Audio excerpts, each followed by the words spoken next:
code of operations. It is when the life of that police officer is in danger, or when somebody else's life is clearly in danger, and the person who is endangering that person is armed. Were the 24 armed? Did they pose a danger, a direct threat to the police? Two things. The same Kenya Human Rights Commission, Kenya National Commission. Kenya National Commission. The government agency. Yeah, the government agency. Yes. Told the nation that there was a massacre in Githurai and 20 people were killed in Githurai. Were 20 people killed in Githurai? Really? The Kenya National Commission on Human Rights does not have records of 20 people killed. No, but that's their statement. It is a statement that is public. You know? So the same Kenya Human Rights, Kenya Commission, Human Rights, National Human Rights Commission told the country a blatant fake news falsehood. That there was a massacre. Let me, you ask me a question. Allow me to answer. Yes. That's what they told the country. So an organization that can tell the country without verifying that there was a massacre in Githurai. In fact, BBC, on that account, went to investigate in Githurai.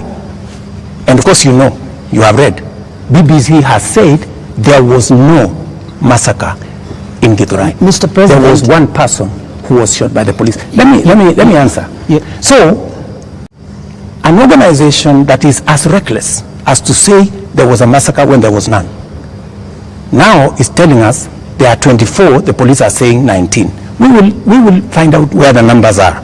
But that is the credibility of the organization that you have Mr. President, let me also my question, Mr. President, so that Eric can follow up. The people who died, yeah, that's where I'm coming. Were they a danger to the police? That's where I'm coming. Are they the criminals that you're talking about?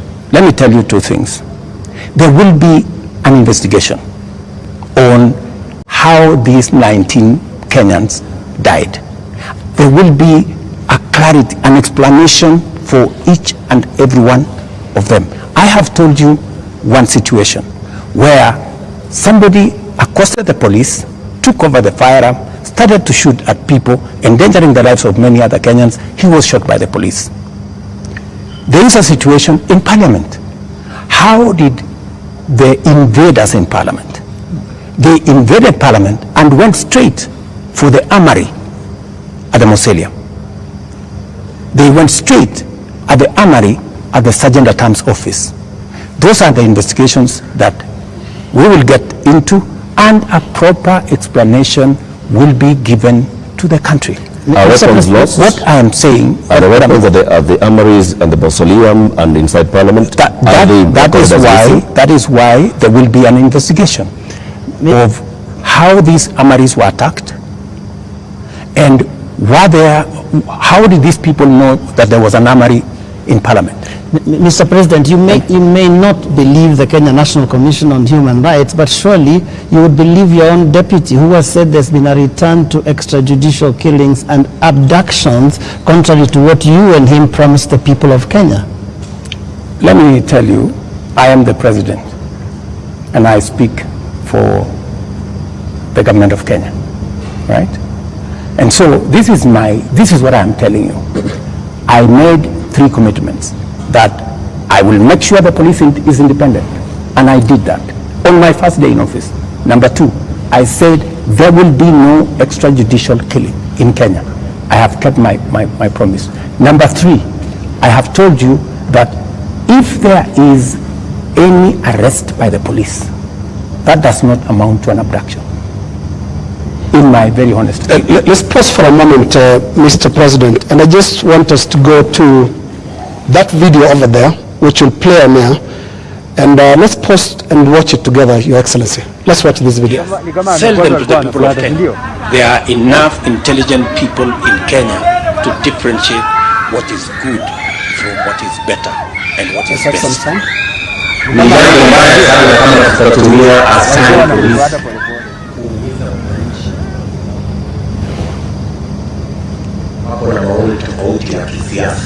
And waeleza ya kwamba these people don't understand the damage they are doing to the people and the economy of Kenya. All right. All right. Yes, the video in contention here was recorded earlier today. Yes. That of former MP Alfred Keter being abducted in broad daylight. Mr. President, before you even talk about the entire incident, the children were screaming, and the sound that we believe belongs to the wife was also heard, screaming in distress. How does that make you feel? Three things. I have told you, I made a deliberate decision to make sure that the police operate independently. That's number one. Number two, I have told you, if the police summon Linus Kaikai and Linus Kaikai refuses to go to the police, are the police not entitled to come and look for you? When the police come to arrest you after they have summoned you and you didn't show up, is that an abduction? So let's have this as a confirmation that let's have this as a confirmation, Your Excellency, that Alfred Keter was summoned by police. He refused to police have issued a statement. I would suggest, instead of us having a back and forth, the police have released a statement. Can you check what the police have released, the statement? And you still not answered my question. The wife and children screaming that way. I mean, how do you feel, Your Excellency? I mean, my friend, every child, every mother feels the same when their parent is under attack. I mean, that is what it is. But let me ask you, what about the children? What about the children of those who have lost their lives because of the criminality of others? Don't they feel the same? So we just need to be a country of the rule of law. Impunity cuts both ways. Those who respect the law must be protected by the law. Those who do not respect the law must face the full force of the law. That's how it operates. That's how we will have a society. Here's the same way we must condemn excessive use of police powers, but we must equally deal firmly and decisively with criminals who put the lives of other Kenyans in danger, destroy property of hard-earned earnings. There are many people, Linus, in this demonstration that have lost livelihoods, that today their children are crying. Today their wives are in tears because they don't know how to face tomorrow. Mr. President, their businesses have been wiped out, their incomes have been destroyed. I have just told you 2.4 billion shillings worth of business has been destroyed. And today, as I talk to you this evening, there are families who have tears. There are families who do not know how to face tomorrow. And I've asked you very specifically, President, how do you feel about those tears, especially those who have been killed by police bullets? It is horrible. It is horrible.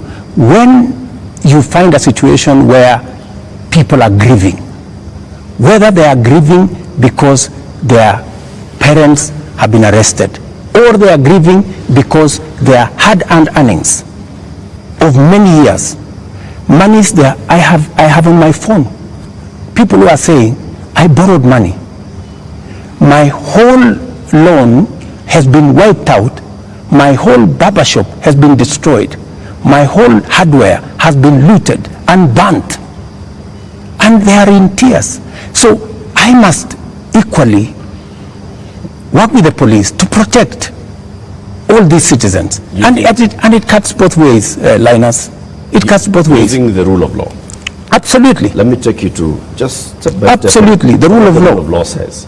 The rule of law requires the police to investigate a matter, to, when they have sufficient evidence, present that to the ODPP.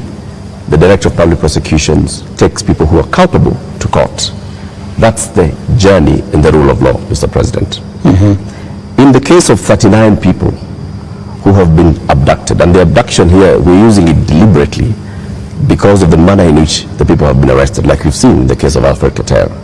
Others who've been picked up from their houses in the middle of the night, and they are held incommunicado for more than 24 hours outside of what the rule of law says. And then they are not taken to court, so they are not charged with anything. That is outside of the rule of law. So in one instance here we are saying we are not following the rule of law. In the second instance, Mr. President, you have people who were unarmed, like in the case of Rex, who was shot in the middle of the night, unarmed, who have been shot by police and they've ended up dead.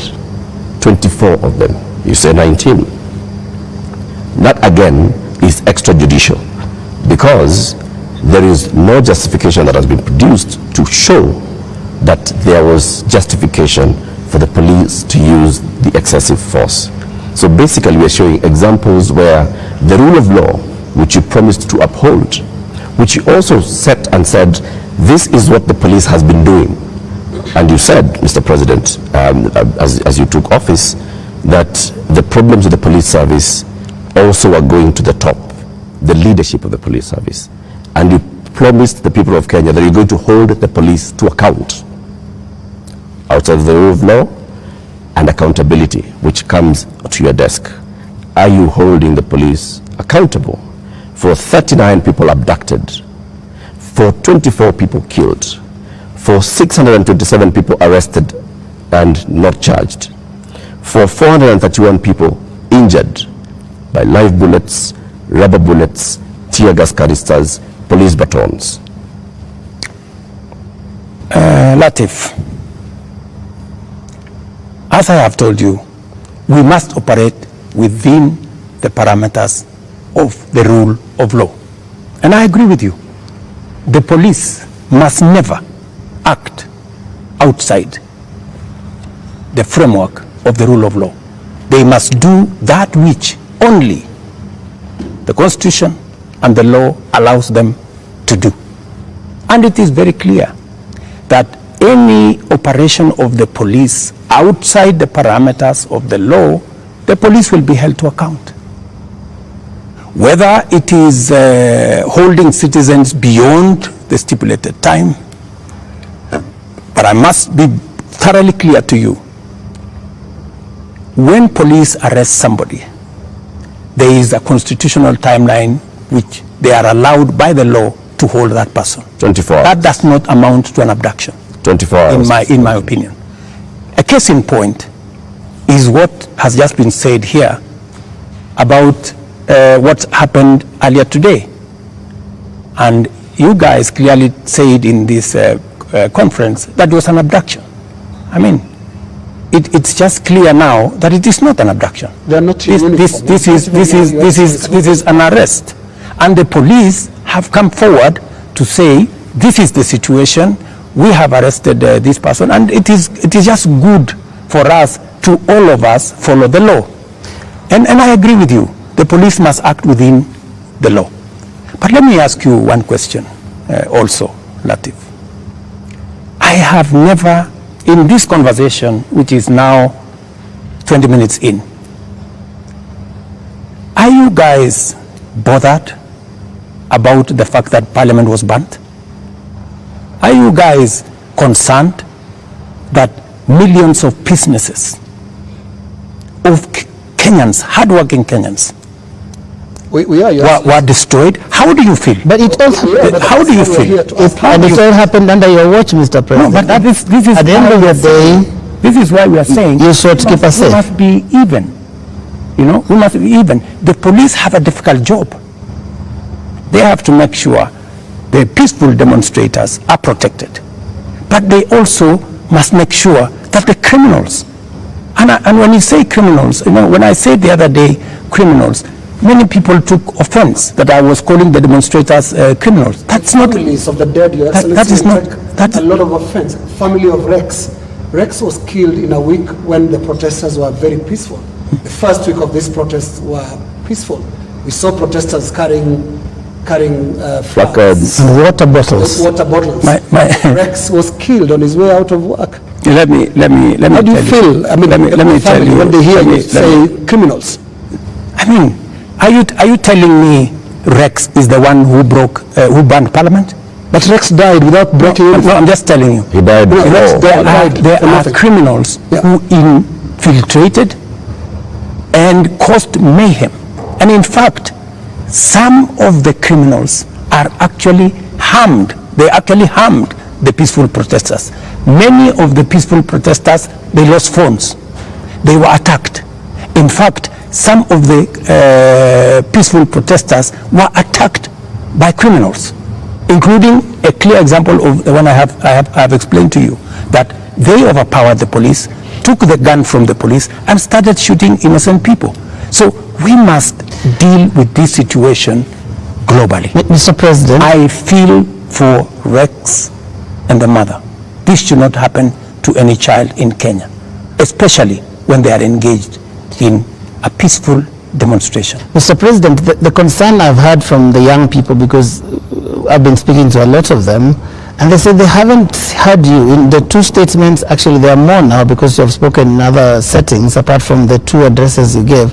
They haven't heard you address them. They haven't heard you talk to these parents. They haven't heard you acknowledge that there were people who were shot by police in circumstances that did not warrant that. Are you saying you haven't seen anything that bothers you about how police responded to these protests? I am very, and I have, and in my first statement, I clearly said that innocent lives were lost. In my second statement, I said the same. There were innocent lives lost. But also equally, as a person who is responsible, I must think about those who are suffering because they were innocent. But I must also be concerned about those who are suffering because criminals cause them immense harm. And that is the balance that I need to be able to lead a country. I must protect everybody. I must protect the protesters, and I must be concerned about their lives. I must also protect innocent people who become victims of criminals who take advantage of a peaceful, democratic process that goes on in our country. Do you feel that you protected all those people in the last couple of days, whether it is people who have businesses, whether it is Parliament, whether it is the people who lost their children? I did my best. If I hadn't done what I did, things would have been much worse. In fact, many people ask me, Mr. President, why did you call in the army? I mean, what choice did I have? I mean, it would have been very reckless of me in the face of the kind of harm people had gone through, the 19 lives that were already lost, in the face of a banning Chief Justice Office, Parliament, and the rest of it. I mean, it would have been very reckless of me not to mobilize every arm of government and every arm of our security agencies to protect the country and to protect lives. You acted as Commander-in-Chief. You also acted as President, Head of Government, and the person who took the sword and promised to protect the people of Kenya. You chair the National Security Council, which brings in the head of the police, the head of the intelligence, the head of the military, and cabinet secretaries in those dockets. Did you have information prior to Tuesday that there was going to be infiltration of the peaceful demonstrations by the criminal elements that you've talked about more than once? And if you did, what did you do about it?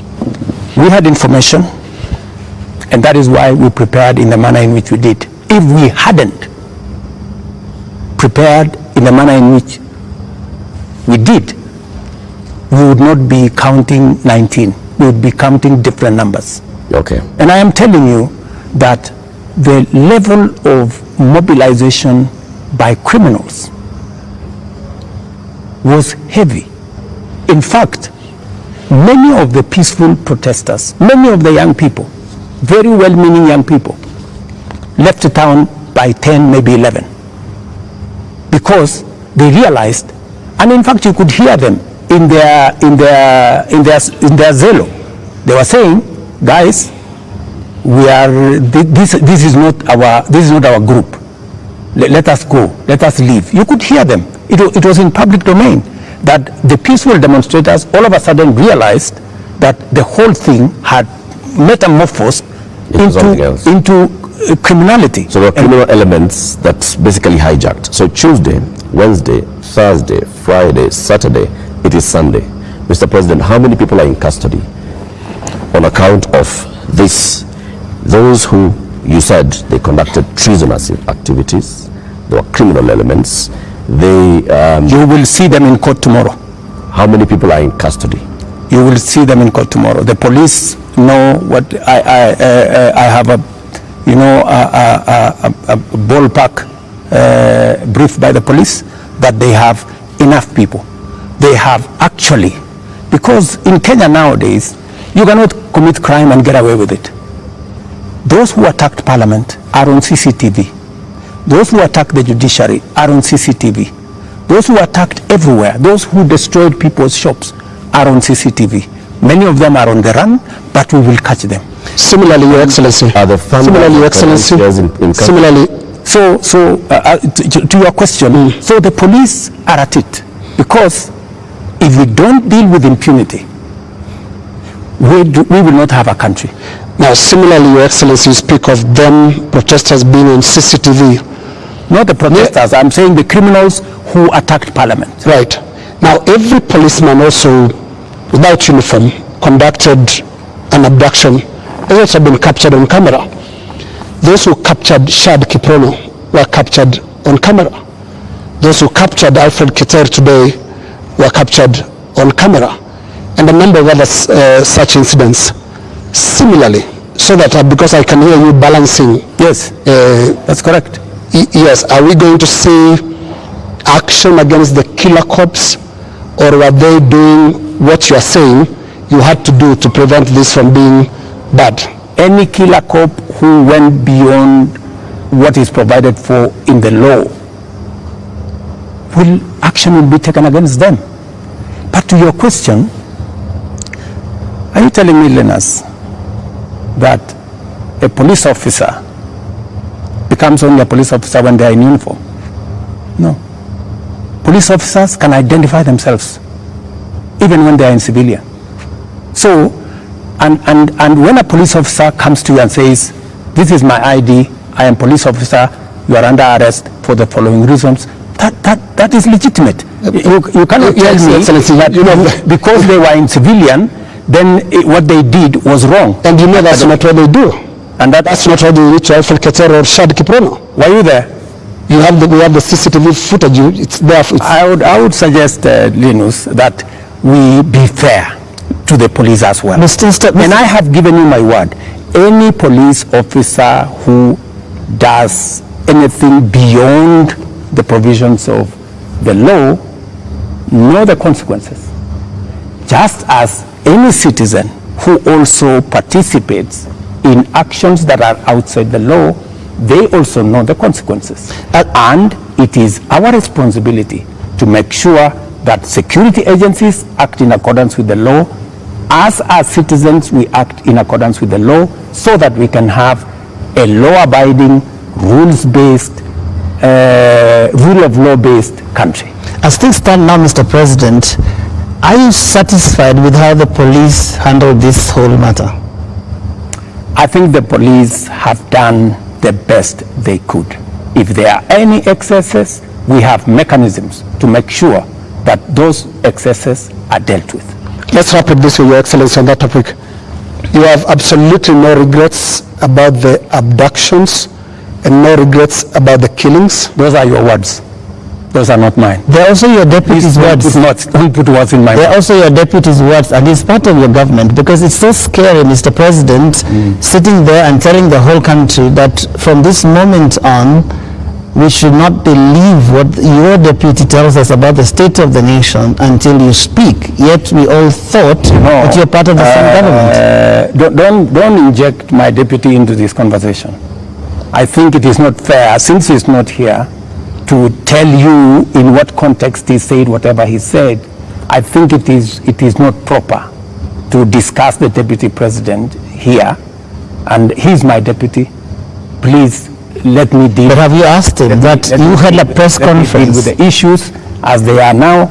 I think being personal and going that direction does not help. I wish this was personal, Mr. President, but it's a really serious national issue that right after you spoke, your deputy told the whole world that he was informing us that extrajudicial killings and abductions had returned to this government that he is part of. How surely can that be personal, Mr. President? I am sure that if you interview the deputy president, he will answer that appropriately. You haven't asked him? You can take it from me that extrajudicial killing will not be part of an administration that I run. I can say that without fear any contradiction. Yes, in the interest of moving this conversation forward, Your Excellency, I want us to look into the last 2 extraordinary weeks that this country has had. Protests that you called tribeless and some of your aides called leaderless. But protests that are led by young people who are unhappy with how you've run this country for the last just under 2 years now. But the question they have as they look at you and watch as you speak today, Your Excellency, do you get it? I get it. Let me tell you, my good friend Linus, what we are facing today is not a product of 2 years. What we are facing today is a product of many years. We've had a problem, a youth bulge, a demographic challenge as a nation, which we have ignored for very long. For the first time, I have decided that I am going to be deliberate, I am going to be intentional on tackling the challenge of young people and unemployment in Kenya. First time, there is an administration that thinks about the young people. Let me give you 3 examples, maybe 4. Well, let's keep it within the 2 weeks, please. No, it's okay. It's the 2 weeks. Yes. But don't look at the 2 weeks in isolation. The young people we have in the street did not happen in the last 2 weeks. They were not born when I became president. They were not jobless when I became, they did not become jobless when I became president. But I want us to... These are young people who over the years, we have close to 4.5 million young people who are out of school, out of college, with degrees, certificates, diplomas, without jobs. And that is why I have done 4 things. Number 1, when I pushed the housing program, it was not about the houses. It was about the jobs. Today, as I talk to you, Linus, we have 160,000 young people working in different parts of Kenya under our housing program. In Mukuru, here in Nairobi, and I challenge you, Linus, to go there tomorrow, there are close to 4,000 young people working who are jobless. Number 2, I have a whole program on digital jobs. I was in Ruto. Now, with the MP just allow me. Allow me to interrupt you. No, allow me. There are risks on both ends of this interview. No, you told me about Your Excellency the young people. Talk about the last 2 weeks. The young people are saying, you don't get it. You don't understand what they're talking about. Now, what is the trigger here? They're saying there was this conversation about the finance bill that your government, until the other day, could not listen to anybody. It's not about the housing project, it's about listening. They are saying yours is not a listening presidency, and yours is not a listening government.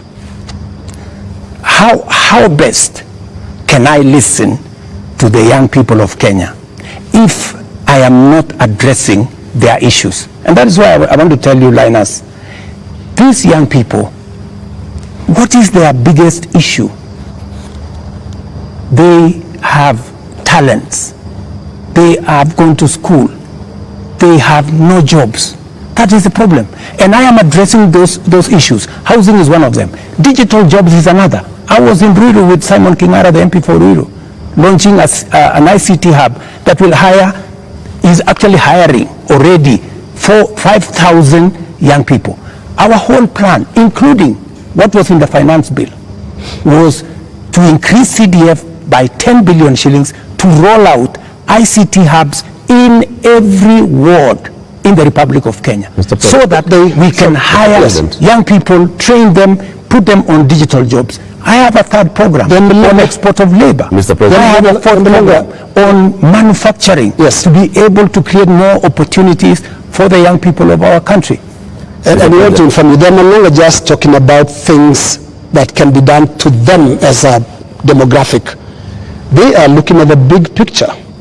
Finance bill brought them out. And when did they come in? They came in after all public participation forums were not listened to.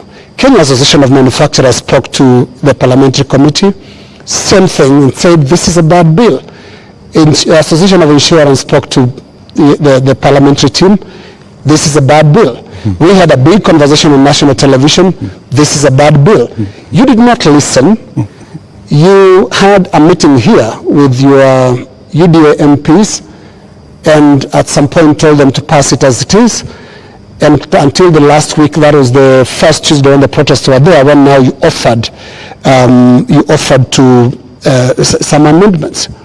They're saying you're just not listening, and it's not about them, it's about the big picture issues, and we'll come to them, including the question of corruption, which is not really a youth thing. Indeed, Mr. And just to add on to that, Mr. President, have been more Mr. President, I just want to come in your analysis. I just want to add on to that, Mr. Because I want to add because let me just finish it. It's the same question. It's the same question. Mr. President, if you went into all the X spaces where the youth are speaking, if you looked at the demonstrations and what they were saying, the placards they are carrying, none of them has talked about we don't have jobs. None of them have talked about the housing jobs are not enough for us. None of them have talked anything about what you have mentioned. So it's not that they are not seeing about the jobs. It is beyond that, Mr. President, and respectfully I want to put it to you that you're not hearing what they're saying. In fact, there's only had after the protests, after all those things you described, that's the time that you came and said, let me tell you the following. The rejection of the finance bill, and this goes to what Linus has said, that we didn't hear anything. Let me tell you, the process of a finance bill, in fact, you know, many people believe in Kenya that the finance bill is an invention of William Ruto. It is not an invention of William Ruto. The finance bill is an instrument that has been with us ever since independence. Only that we have made it much more transparent. Only that we have brought out more to the public. And that is why there is greater interrogation of what government is doing, especially after the new constitution that made public participation not a sterile provision of the constitution, but public participation to be an integral part of lawmaking, an integral part of managing the country. Let me tell you, when we took the bill, when we formulated the bill, it had 346 billion of new revenue. When MPs went out to the public said, we don't think this is good, we don't think this is good. It was reduced by 140 something billion shillings. It remained just 200 billion. Doesn't that amount to listening? No, it doesn't. That the public said, reduce this by... No, it doesn't, Mr. President. And that's why I said reject it. Just wait. No, we are talking about listening. Yeah. Just relax. We're talking about listening, okay? So the public said, reduce this by 146. We sat down, we cut down the areas, we reduced it to 200.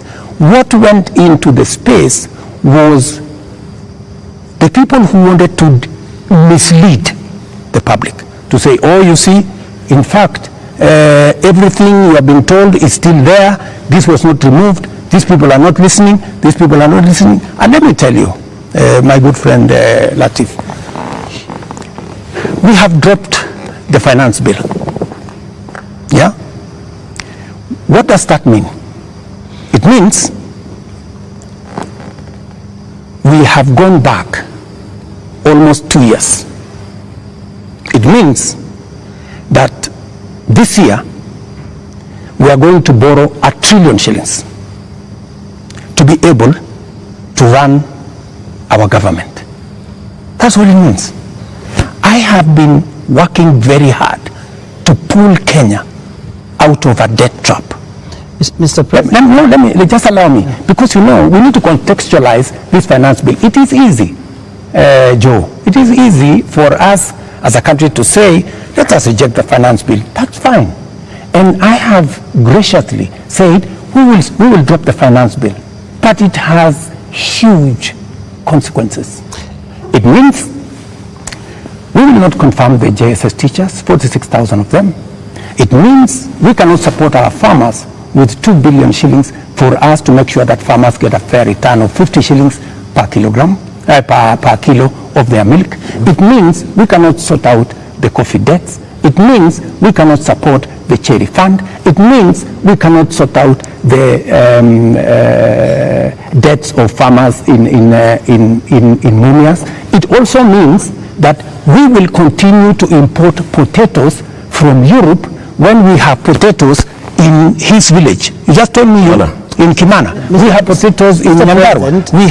We have onions all over the place. That may well be. I think the problem has been, these are people who are saying they haven't been listened to. You only listen because you said on that night, on that Wednesday night, that is the moment you said that you had realized, Mr. President, that Kenyans did not want anything to do with that bill. And one would wonder, how can that be, Mr. President? And you have had all these presentations that have been made. Did it have to take demonstrations and sadly loss of lives for you to come to a point where you realize what your people, the people that voted for you, are saying? That, I think, is what the young people are asking. Let me tell you, Joe, members of parliament are representatives of the people, elected. They are not fools. And they are not mad. And I want to say, one day, Kenya will know that the MPs who voted yes are the true heroes of Kenya. Those are the people who saw the opportunity for us to unchain our country from debt trap and take our country to the future. Let me tell you, Joe, and I want to say this to the people of Kenya, that my plan was to make sure that in the next 3 years, maximum 4 years, we have a balanced budget, where Kenya is not the country where we are today. Let me tell you, gentlemen, and I want to tell the people of Kenya the following. We are in a very difficult financial position. This is something that the people of Kenya must understand, and that is why I am happy that we have a crisis. This crisis will help us be candid and speak to each other properly and contextualize where we are. We raised this year 2.3 trillion from our taxes. Of that 2.3 trillion, 1.1 trillion went to debt financing. 1 trillion went to salaries. What did we do? We had to go and borrow to pay the counties. We had to go and borrow to fund our education. We had to go and borrow to fund. Now, the funding gap we have done with the finance bill going down is that instead of borrowing 600 billion, we are going to borrow 600 billion plus 346 billion, that is close to $1 trillion. And let me tell you, my good friends, and I want us to be honest with ourselves. This is not how a country will get to a status where we are proud of our nation. This is not how we are going to, this is not how we are going to grow. And that is why, Linus, this situation, this crisis is a very important inflection point that we can sit together, assess, let us agree. And I have no problem. Let us agree. Yeah. Do we continue borrowing? And let me give you the statistics. When in 2013, Linus, just allow me 1 minute, please, with a lot of respect. Okay. In 2013, the debt stock of Kenya was 1.8 trillion. For 10 years, that increased 5 times to 11 trillion, 10 point something trillion. We built a lot of roads. We connected a lot of electricity. We did many things in 10 years. But we were doing it on debt. Today, we don't have the luxury to borrow because we have reached the limit. And today, let me finish. Today, all the money we borrowed from 2013 is maturing. That is why the biggest challenge that we have as a nation is that we are spending 1.1 trillion every year of taxes we collect from ordinary Kenyans to pay debt, and not the whole debt. That's interest alone. Yeah. Interest principal comes to 1.8 trillion this year. So, my good friends, and yet you want to tell me, William Ruto, don't collect domestic taxes. Go borrow more money. No, Mr. That's President. what they're saying, President. And What is the alternative? Yeah, and I just wanted to come to one thing. What is the alternative? Just help me there. Yeah. Because there are only two things you can do. Either you raise money from taxes or you borrow. Period. There is no magic here. There are Kenyans, Your Excellency, right now who do not listen to all that. Yes. They are not interested in that. That's okay, but that's the reality. But If you are not, if you do not want to listen to hang on, Your Excellency, hang on, Your Excellency, because I need you to address a very important issue here. And that is one of a trust deficit. There are Kenyans who watch you, Your Excellency, and I don't know whether you are aware that they don't trust what you say. They don't believe what you say. Are you aware, Your Excellency, for example, that a lot of Kenyans increasingly don't associate the truth with you? That is your assessment, because you have never associated the truth with me from the beginning. No, there's quite a number of Kenyans. No, I mean, that is We asked people before we came here. That's the assessment. Yeah. And many of those that responded to me directly, and to even our platforms, on KTN News, on Spice FM, on NTV, on Citizen, and we're asking them, what question should we ask the president this evening? And the one thing that many of them were saying is, when will he stop lying? So it's not Linus. Can you tell us the truth this time? Let me say the following. I told the people of Kenya that I would reduce the prices of fertilizer from 7,000 to 2,500. I don't know how that is a lie, because they buy it at 2,500. Okay. I told the people of Kenya we're going to have a housing program. A housing program is underway in Kenya. I can tell you, Linus, that whether you believe me or not, facts will not change.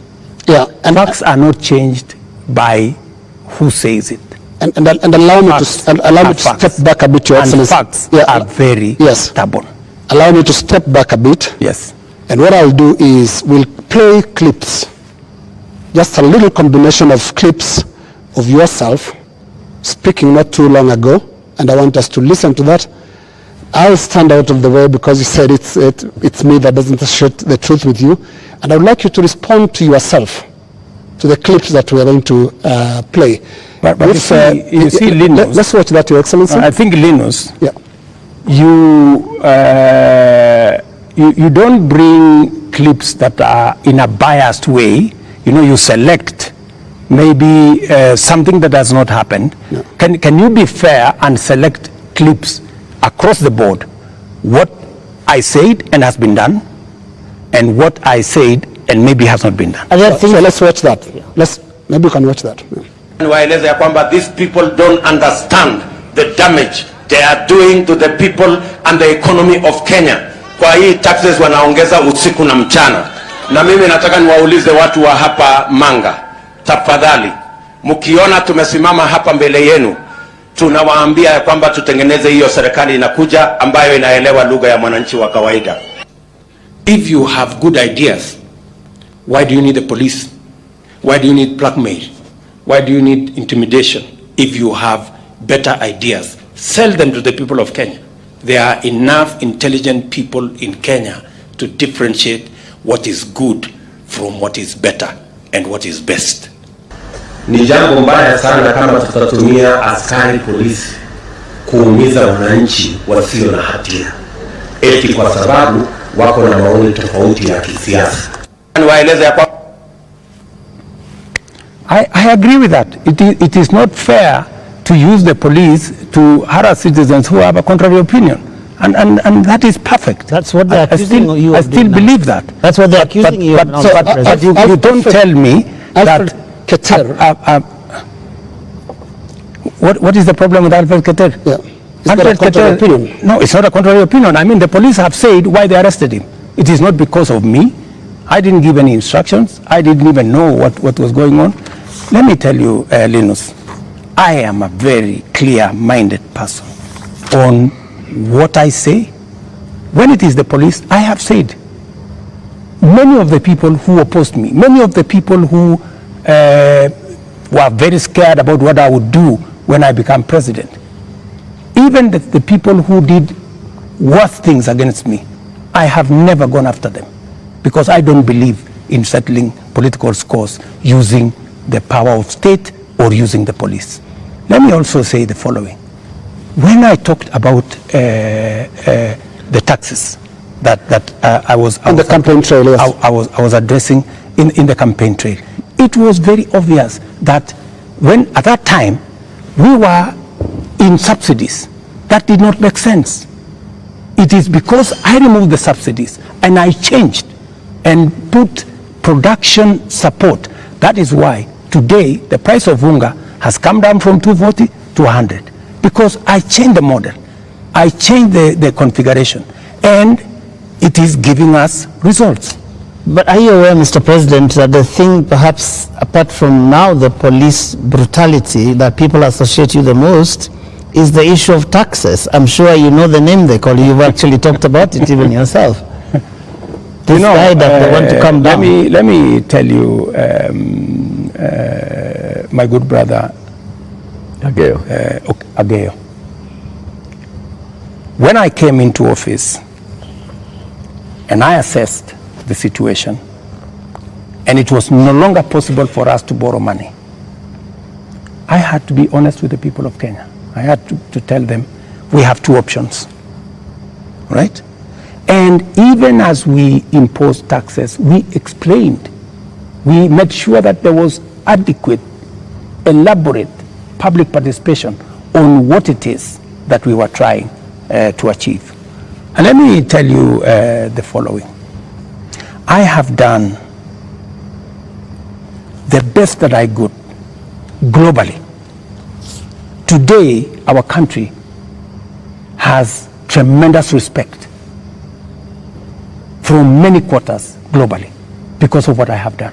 I have raised the profile of our country. Today, I was in Narok, and the tourism numbers in 2022, 1 million tourists. In 2023, last year, 2 million tourists. This year, by God's grace, we will get to 2.7 million tourists because of the profile that I have done for the country. I know somebody will say that that there is no truth in that, but call the tourism sector. They will tell you themselves that all hotels in Kenya today are operating 80% upwards, which is a new phenomenon in Kenya. I will also tell you that the international community have developed enormous confidence in Kenya. I see people who are saying, why did William Ruto go to China? Why did William Ruto go to Europe? Why did William Ruto go to America? Let me just tell you the following. When I went to China, we got money to be able to put equipment in 70 of our technical training colleges. Today, the contract has been signed, the equipment is being manufactured. When I went to China, we got money to build Bostock Dam that has been waiting, that will serve the counties of Bomet and Kericho. When I went to China, we got money to build, we got 30 billion shillings to build roads in Nyandarua, in Kirinyaga, in 8 other constituencies in Kenya. That's why I went to China. When I went to America, we got a $1 billion facility to be built in Naivasha, that is going to be the biggest data center in Africa, funded by UAE, working with Microsoft and Kenya. When I went to the US, we also agreed Kenya became the only country in Africa that is going to benefit from the CHIPS Act, where we will be manufacturing computer chips with other countries. Kenya will be among the first, will be actually the only country in Africa that will benefit from that. And so many of the young people who I see today, those are my targets for the future. So it doesn't bother you that there's this tag on your head as a president who has overtaxed Kenyans, and that the sufferings that we are going through is because of excessive taxation that you have imposed on Kenyans? That is what I was asking about. You see, if I am called Zakayo, yeah, because I have explained to the people of Kenya that the option we have is, if we continue borrowing, we will go down the cliff. If that is what is going to take Kenya to be saved from a debt default, I don't mind being called Zakayo, because it is a sacrifice worth making. Mr. President, every morning on Spice FM, we have 4 hours of a talk show. And many times we ask people, even those who come to the show, to tell us what is it that the nation is saying when we are seeing people out on the streets. And many of them, even when we said that we're coming, you have invited us to come and have this conversation this evening, they said, tell the president that he's tone deaf. And we ask why and how. And they say, when William Ruto took over as president, he took over a budget of 3.2 trillion shillings. He went to Parliament and he said, Honorable Speakers, I believe that this budget is too high. We should cut it by 300 billion shillings. So you believed barely 1.5 years ago that you can run the country with 2.9 trillion shillings.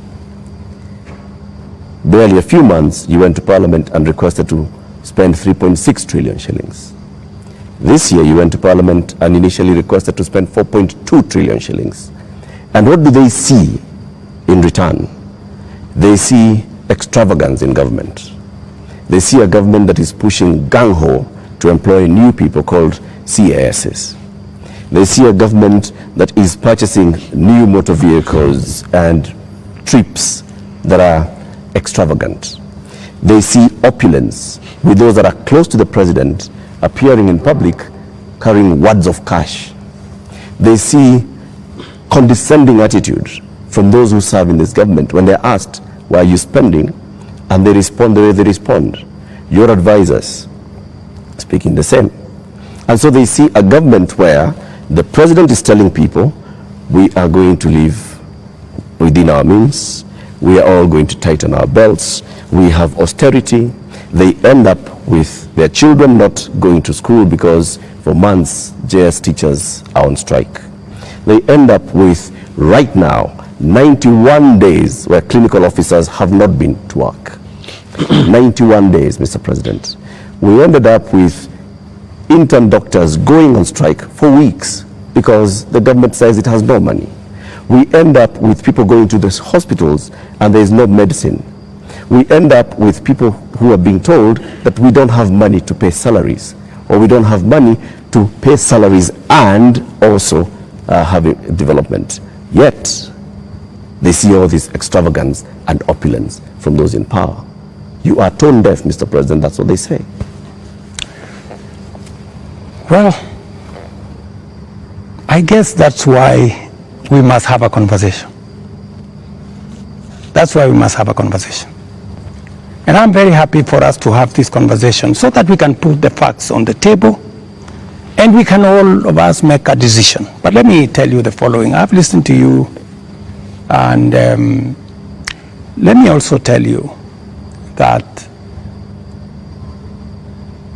today the universities which were almost closed, they had debts of 60 billion shillings. I have enhanced their budget by 40 billion shillings, the universities, because education to me is very important. It is the greatest equalizer. Today, the universities can confirm to you, and I was sitting here with the vice chancellors, that I made the right decision because we are funding the universities better. Let me also tell you, I took the decision to hire additional teachers, 56,000. It has never happened in the history of Kenya. Why? Because education is the greatest equalizer. Many parents in rural Kenya take their children to schools that have no teacher. And we are disadvantaging them. The children of the poor get the worst form of education.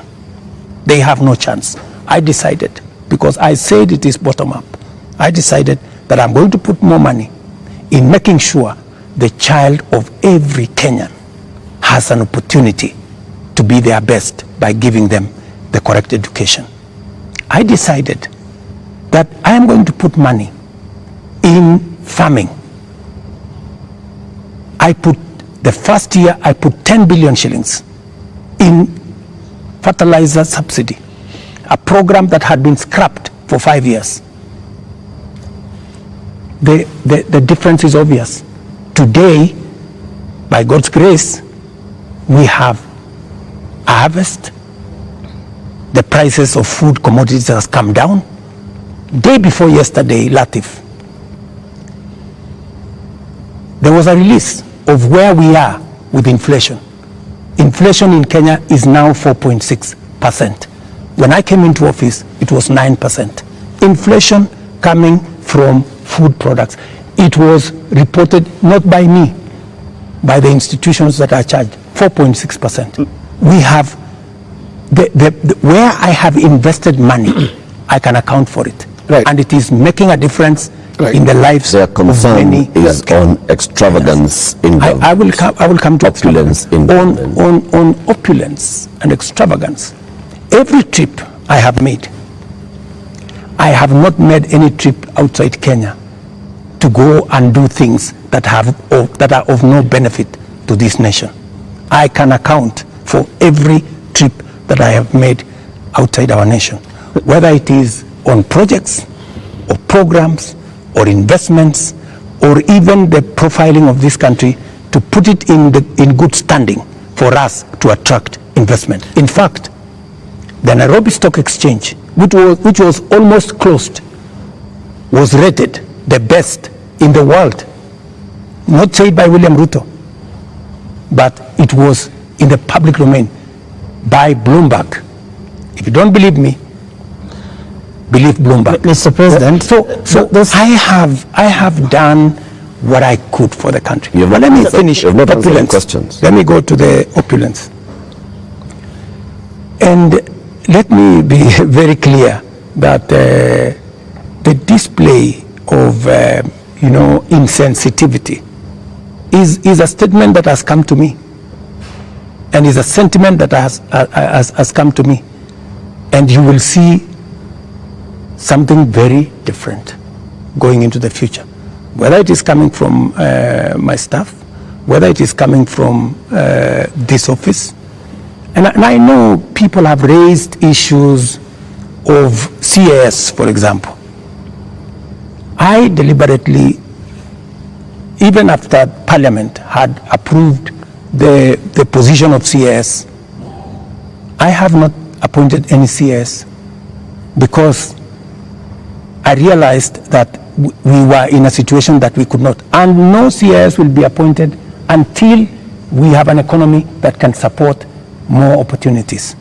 I know citizens have said that there is no need for the office of the First Lady or Second Lady. Third Lady. These are offices that were there. But because we have to live within our means, those offices from tomorrow, this new budget which is starting tomorrow, they will not be part of our equation. Because in the face of what has happened, we have to trim down every other area. And in fact, not just those, many other spaces are going to be trimmed down to reflect the new reality, especially after the finance bill was taken down by myself when I said we take this down. We are going to cut our cloth. We are going to cut our coat, the size of our cloth.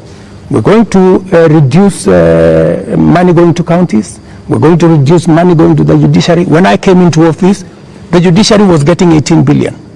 Today, they are getting 25 billion. But it was because I believed in the rule of law. I believed that we needed to do something about making sure that our judiciary has resources, because Kenyans were telling me directly, justice delayed is justice denied. Will you I have cut the size hired of your government? the highest number of judges under my administration because I believe that Kenyans must deserve justice. Will you reduce the number of ministers, ministries, or state departments, or advisors? That is an area we are going to target and cut down because it is the reality we have to face. Mr. President, when things like this happen elsewhere, this is a whole finance bill that's been taken down. Correct. You have people who have been advising you on financial matters. You have people who have been advising you on political matters, listening to the people. You have advisors who have talked down at Kenyans, who have called them spoiled kids, KFC, Java, and whatnot. And you have people who have been around you talking into your ear with regard to some of these things. And many people have ventured to actually say that this amounted to a vote of no confidence. Is there going to be some kind of shake-up that actually acknowledges that this is not where we should have been, and therefore I am sorry, Kenyans, and this is what I'm doing about it? Because short of that, how are we to know that we will not find more of the same? Watch this space. There are those who have said now that clearly there are many people who have lost confidence in Parliament. There are those who have lost confidence in you, that maybe the way to regain the legitimacy is to go to an election. There is no provision. You know, we are a country of the rule of law. Yeah? We must, whatever it is that we do, we must keep it within the parameters of the rule of law. And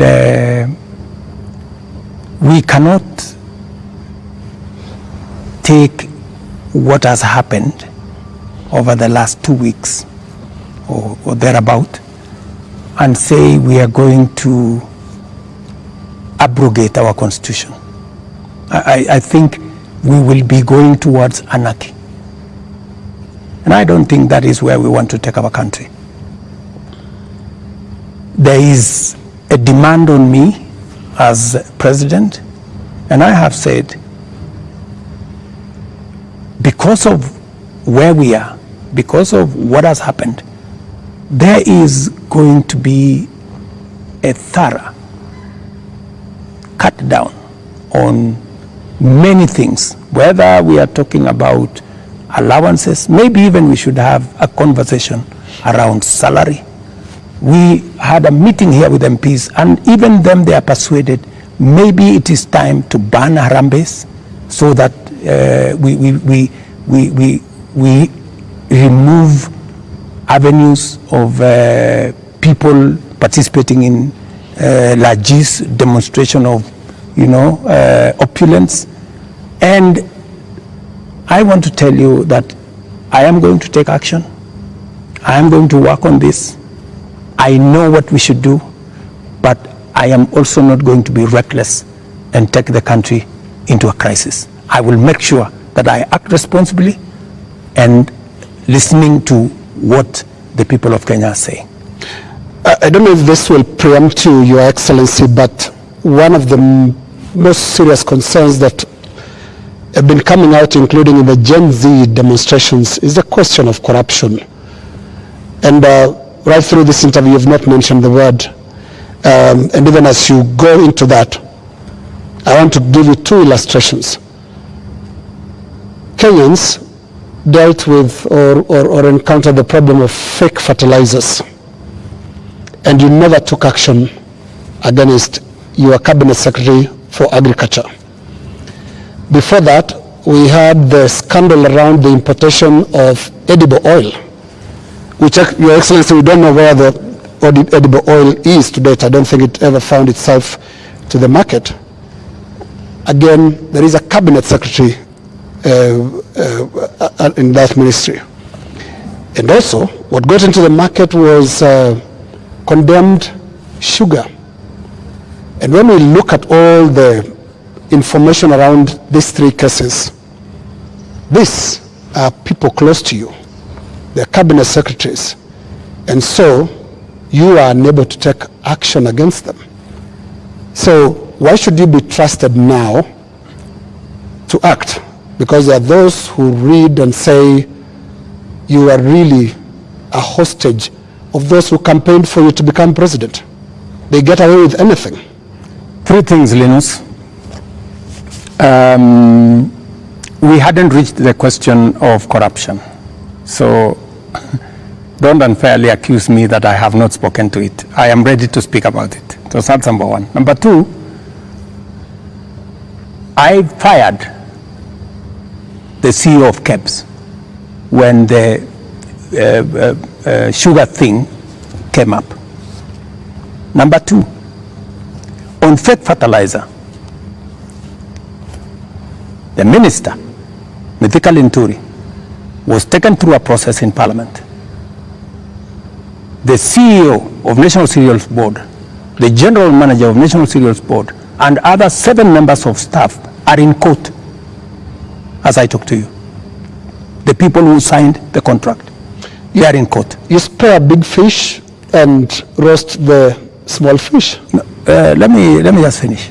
Yeah. Because I need Linus. You know, I am a fair person, and I am a believer in the rule of law.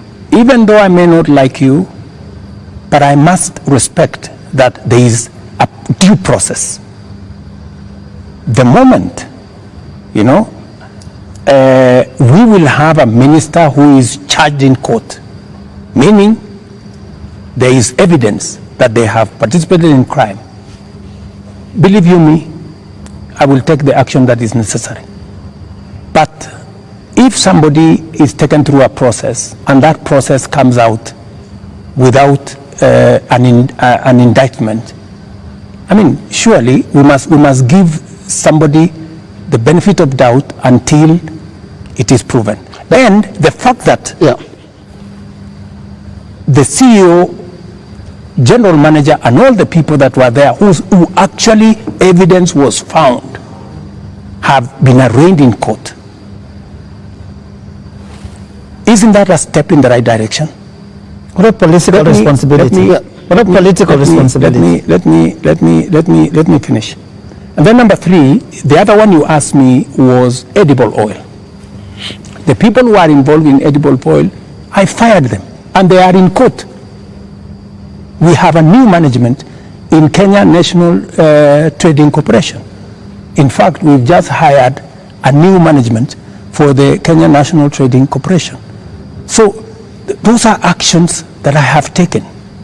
And for your information, void of what Joe is calling political responsibility. Yeah. I mean, but you see, yes, in the ministry can be. But you see, yes. But you see, gentlemen, if there is no evidence against a minister, surely do you want me to fire somebody if there is no evidence? You know, there was a time Uhuru Kenyatta, as I served him as his deputy, removed 6 cabinet secretaries. But eventually, they were found that they were innocent, and we had to appoint them to be ambassadors. You know, so some of these, you know, actions must be tampered with process of law, you know, due process. So unless we follow due process, gentlemen, we will end up being something else. Up to this, just a moment, Eric, in a moment, because up to this point, Your Excellency, if I don't want us to lose the context, the last 2 weeks have been extraordinary.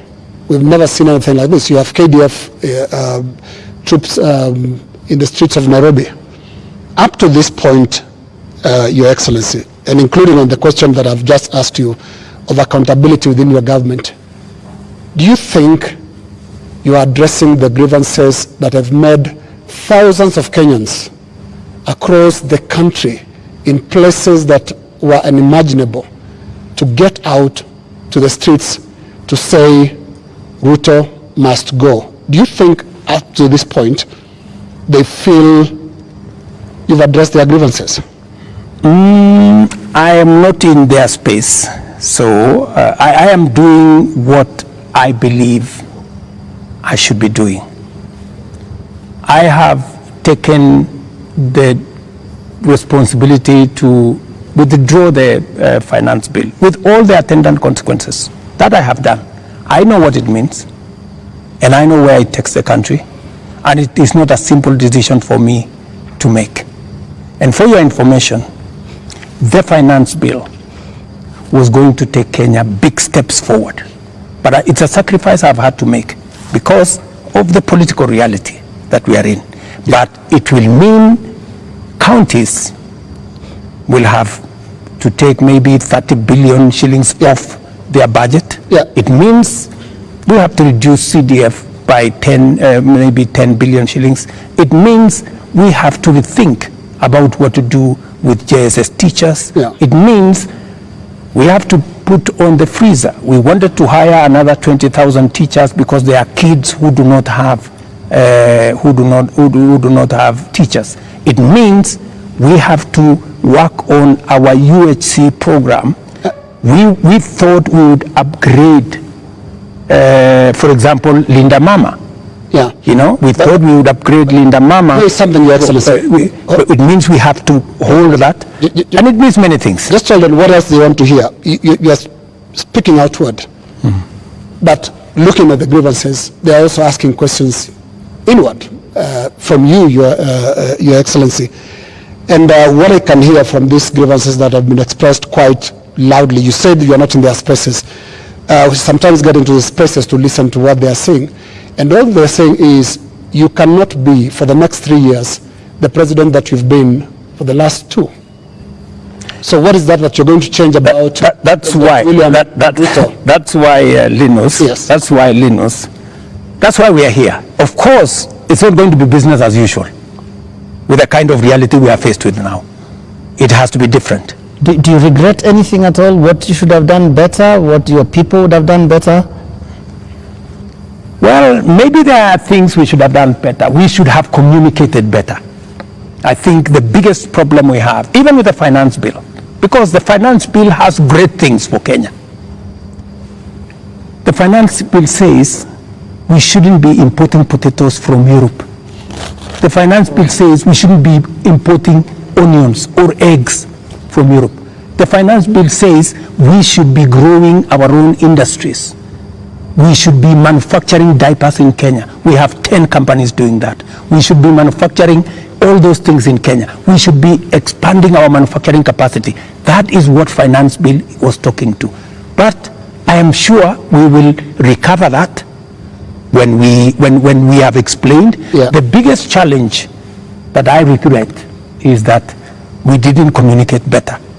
Maybe we failed in explaining to Kenyans what the finance bill was all about. Because I promise you, if I am given a chance to explain to the people of Kenya what was in the finance bill and what the finance bill would have done for this country, every Kenyan would have agreed with me. But my regret is that they would say you were here, Mr. President. They said you would have explained. We didn't explain ourselves better. Maybe my communication team failed. Maybe not maybe, I'm sure my communication team failed. Our communication architecture did not deliver, did not get the message out to the people of Kenya. Yeah. In fact, if you look at what people were saying, they were saying, for example, there is a matter of land on the finance bill. There was no matter of land in the finance bill, not even a single line. And it is on that basis that people rejected the finance bill and many other things that were not in the finance bill. Now, communication is about words, Mr. President. Let's go to the deeds, because when you see what Gen Zs are doing, for the first time in the history of this country, we've had protests on the altar of the Holy Family Basilica, because the young people of this country are telling you the political culture which you've been part of having politicians speak in church, converting the platforms into, converting the pulpit into campaign platforms must end. So I'm not hearing you addressing and looking more inward into this whole picture that the Gen Z is painting. They're not just talking about some of those things that you're raising. On that, Linus, I have even had an occasion to speak to church leaders here. On that, on matters of politics on the pulpit, I am 100% aligned. We shouldn't be using pulpits in churches or in any other places of worship to prosecute politics. It is not right. And I agree, we need to change that culture. We need to change the culture of Harambee. Harambee started as a noble exercise. It supported many people to go to school. It supported many people to deal with the challenges of medication and hospital bills. But I think it has been stretched. It bred corruption? It has stretched too far. And I think it's time, corruption? As a country, we must stop corruption. We must stop Harambees, because it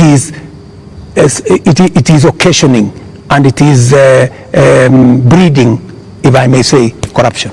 Yeah, because when your aid of a much lower pay grade donates 20 million shillings to a church fundraiser, there is something fundamentally wrong. And that is why this conversation is necessary, so that we can stop it. Conversation, Mr. President. On Wednesday, you said you are hearing that there's what the Gen Zs are saying, and you're going to initiate a conversation. We saw the head of public service release a press release saying that there is now a formation of a national multi-sectoral forum that will bring together all people. And you started having conversation with church leaders. The Gen Z, upon seeing this, are saying, we did not ask for a conversation. We asked for action. So what action is going to precede this conversation? Because the conversation is another talk. It reminds people of the NADCO talks, the BBI talks, the IPPG talks that just happen and they just don't end.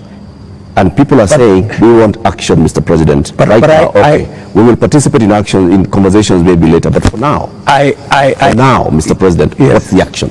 I promised that I will engage the young people. Yeah, I promised. I was just making good my promise. And I promised a multi-sectoral forum, and that's what I have put out. I also promised that these are some of the topics I want us to discuss. I want us to discuss debt. I want us to discuss taxation. I want us to discuss unemployment. I want us to discuss corruption. I want us to discuss these issues. And it was a suggestion, and I am open. I am hearing that the young people are saying, we don't want a multi-sectoral forum. Maybe we should have an engagement with the president on X. And I am open to having an engagement with the young people on a forum that they are comfortable with.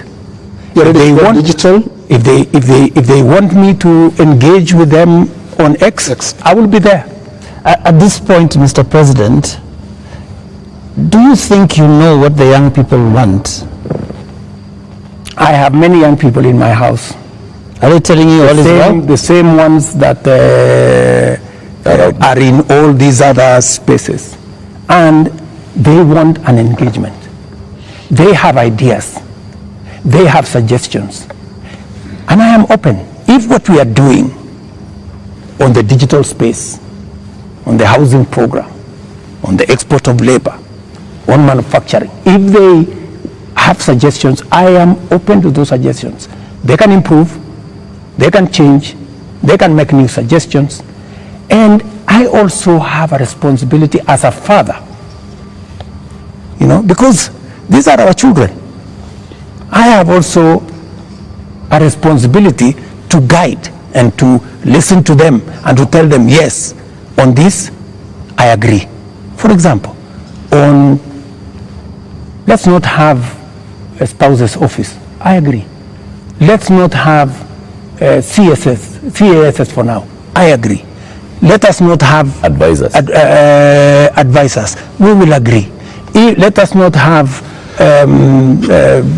churches being a space for politics. I agree. So many of these areas, we need to even have a conversation. If we are paying 46% of our revenues for salaries and wages, when the legally established space should be 35%. That is why I started a conversation with Salaries and Remuneration Commission. We must deal with the issue of wages and salaries so that we bring them down to 35% and leave more money for our development. That is a conversation I am very happy about. When? Mr. President, it's been 2 weeks. It's been 2 weeks of you saying every day we are going to have a conversation. We just you know what they say on social media? I say they call you the president of tutafanya, tutatenga, tutafanya, tutarudi. No, it is always futuristic. But I'm here. You're saying, but I'm here. We are going to have a conversation. I said within a week.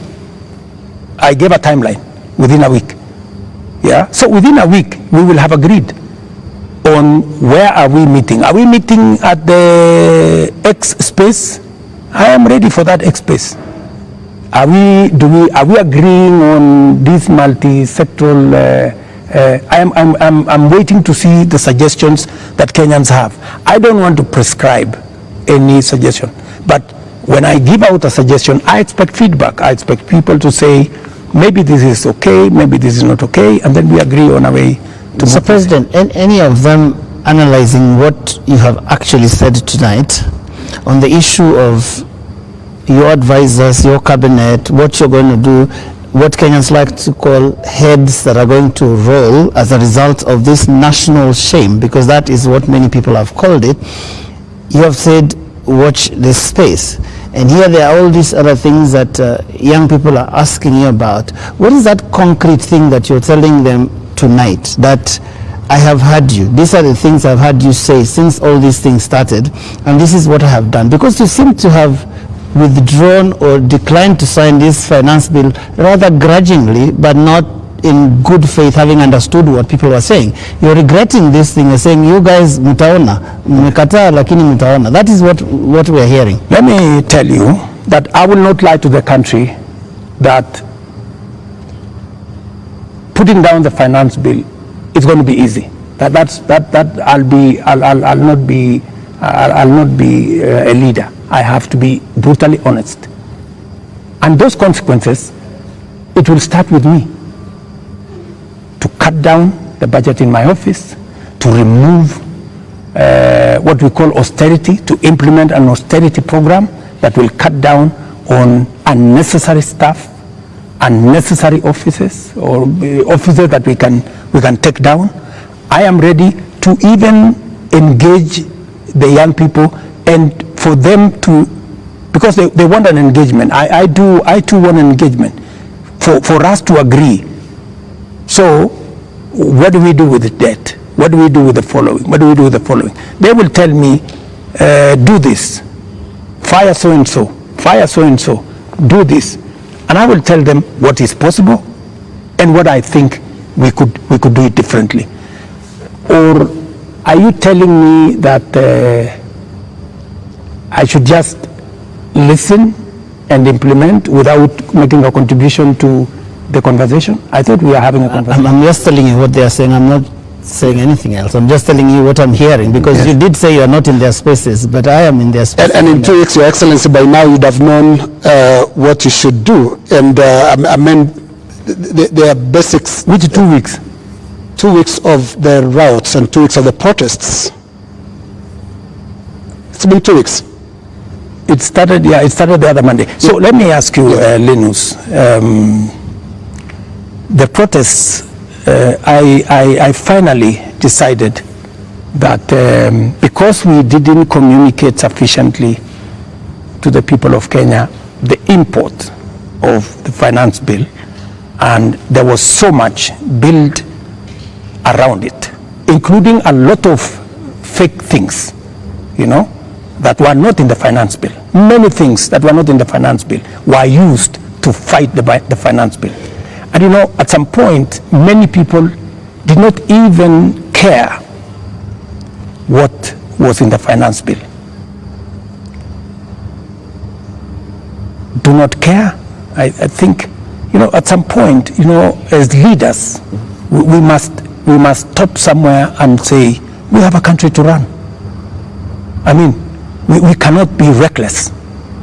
We must at some point stop and say, what are the consequences? Because everything we do has consequences.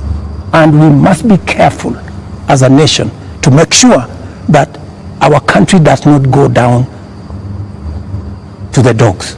And believe me, countries, have gone in the wrong direction. And we must be careful. And I don't want to be the leader that took the country in the wrong direction.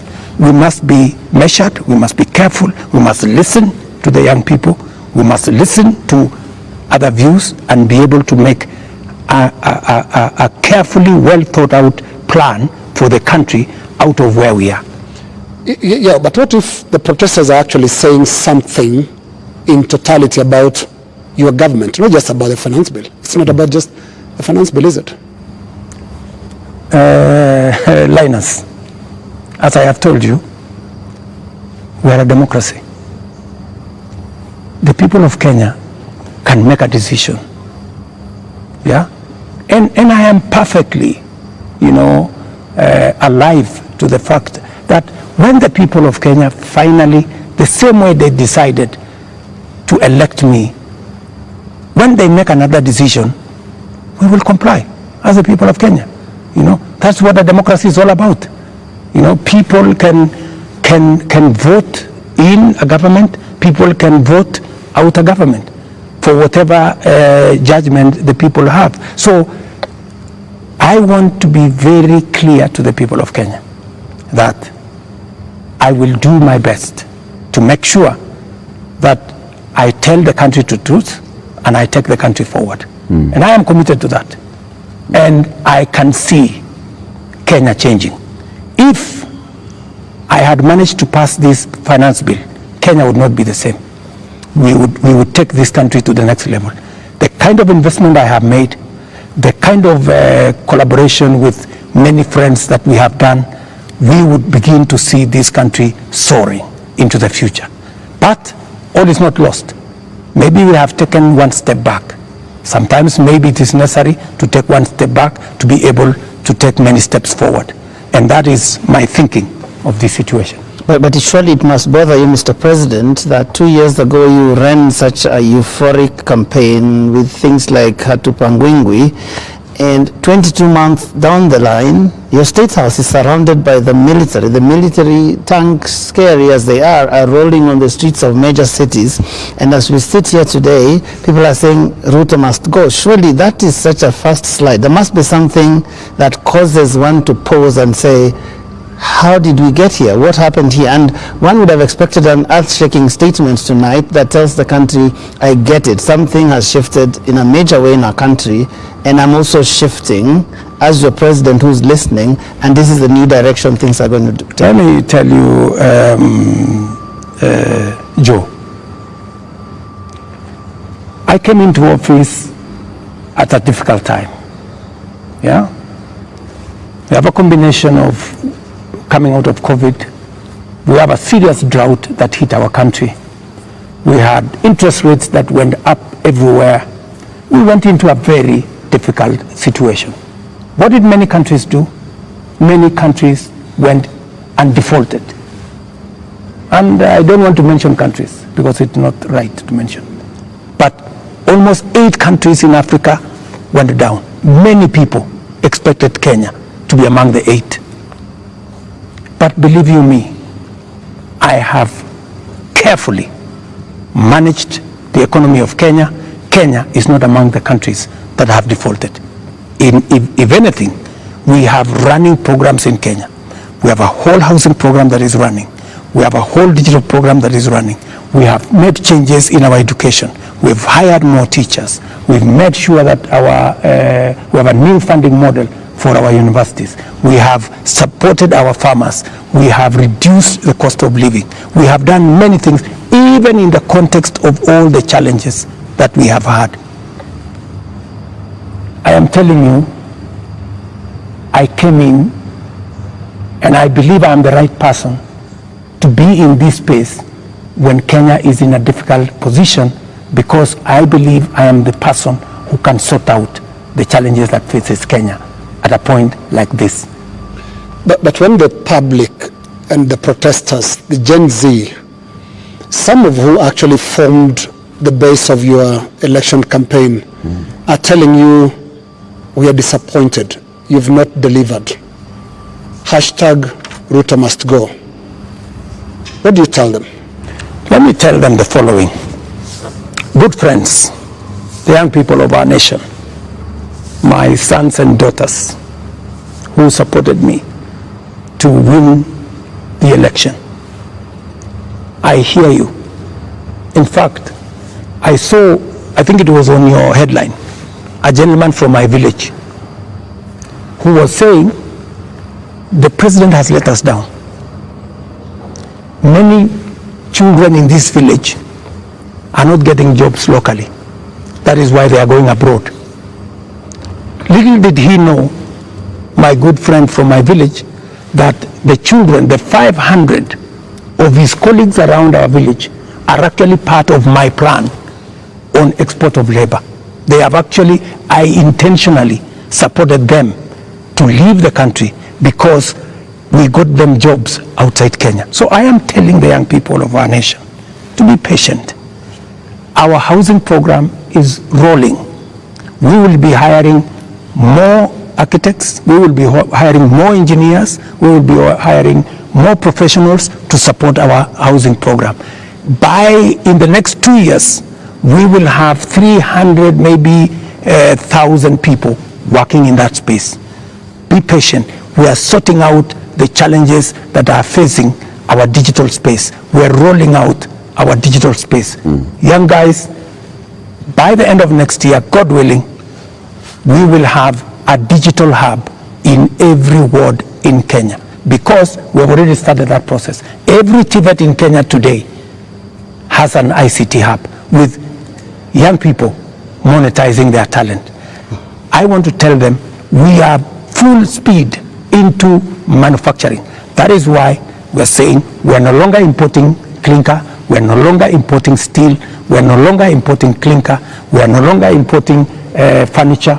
We are going to stop importing eggs, we're going to stop importing onions and all this, because we want to promote our local manufacturing to be able to create jobs for them. We are no longer going to be importing diapers or sanitary pads from other countries. They are going to be manufactured here. Mr. President, I have worked with the industries to make sure that we create opportunities for these young people. We are going to work with them to deal with the challenge of corruption. We're going to work with them to cut down on government largesse. I am going to make sure that we have a lean government that responds to the reality of where we are as a country. That is what I am telling my good young people. There's another group of young people. Please speak to them directly. Yes. The young doctors who are in university graduating this year, Yes. who are going to look for internship Correct. in the next year. The young JS teachers who were on strike a couple of weeks ago, who are expecting to be absorbed into full permanent and pensionable contracts. Correct. This year. The young clinical officers also who are graduating and they expect to go on internship. The other clinical officers who are hired on contract during COVID and other programs that are just contracts, and contracts are coming to an end. I am young telling the JSS teachers, I had factored in 18 billion shillings in this year's finance bill to be able to transfer them to permanent and pensionable. Because in my phone, so many of them have asked me, Mr. President, we came in, we had an agreement that we are going to be interns for 2 years, we will move to permanent and pensionable. Although I don't have the finance bill, I want to tell them, give me a bit of time, let me figure this out, how we are going to do it without the finance bill. We had also put 3 billion shillings for the doctors so that we can be able to sort them out, especially the intern doctors and those who we intended to hire to under our UHC program. I had put 10 billion shillings on the UHC program